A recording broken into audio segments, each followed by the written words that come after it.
Bismillahirrahmanirrahim. Assalamualaikum warahmatullahi wabarakatuh. Perkenalkan, nama saya Herunisa dari kelas Manajemen Keuangan 18B. Di sini, saya akan memaparkan atau menjelaskan mengenai tentang manajemen risiko.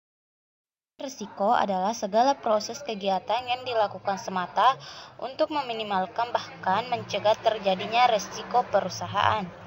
Di dalamnya ada kegiatan identifikasi, perencanaan, strategi, tindakan, pengawasan, dan evaluasi terhadap hal-hal negatif yang mungkin akan menimpa usaha. Selanjutnya, komponen manajemen risiko. Yang pertama yaitu lingkungan internal. Lingkungan internal adalah segala risiko yang memungkinkan terjadi di dalam internal perusahaan. Kedua, ada penentu sasaran. Penentu sasaran adalah pihak perusahaan harus memasukkan sasaran risiko yang jelas yang akan coba diselesaikan melalui sistem manajemen. Ketiga, ada identifikasi peristiwa. Komponen manajemen risiko yang ketiga adalah identifikasi peristiwa. Maksudnya adalah tidak disebutkan manajemen risiko jika perusahaan tidak memiliki data detail hasil identifikasi perusahaan.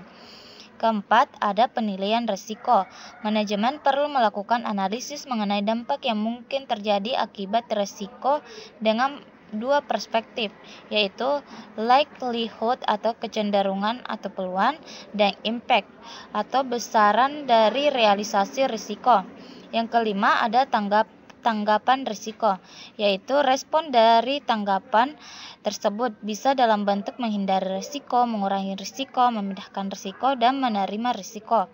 Selanjutnya ada aktivitas pengendalian. Aktivitas pengendalian risiko ini antara lain pembuatan kebijakan dan prosedur, delegasi wewenang, pengamanan kekayaan perusahaan, pemisahan fungsi, dan supervisi.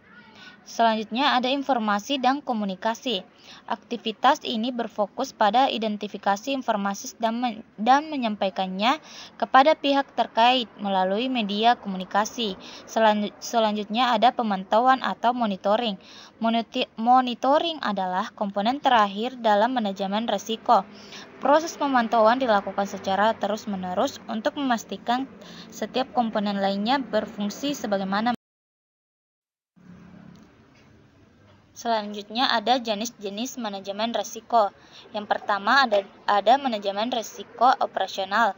Adalah manajemen risiko yang disasarkan pada terjadinya permasalahan-permasalahan usaha yang muncul akibat faktor internal. Selanjutnya ada manajemen hazard. Adalah jenis manajemen risiko yang fokusnya pada masalah yang potensial membuat perusahaan gulung tikar. Ketiga, ada manajemen risiko strategis. Ini berkaitan dengan pengambilan keputusan. Yang keempat, ada manajemen risiko finansial. Adalah manajemen yang fokusnya pada tujuan manajemen risiko dalam bisnis. Yang pertama, melindungi perusahaan dari risiko bisnis yang berbahaya. Kedua, membantu pembuatan kerangka kerja. Ketiga, sebagai peringatan kewaspadaan. Keempat, meningkatkan kinerja perusahaan. Kelima, sosialisasi manajemen risiko. Keenam, mendorong manajemen agar. Nah, itulah tadi pemaparan mengenai manajemen risiko. Sekian dari saya. Wassalamualaikum warahmatullahi wabarakatuh.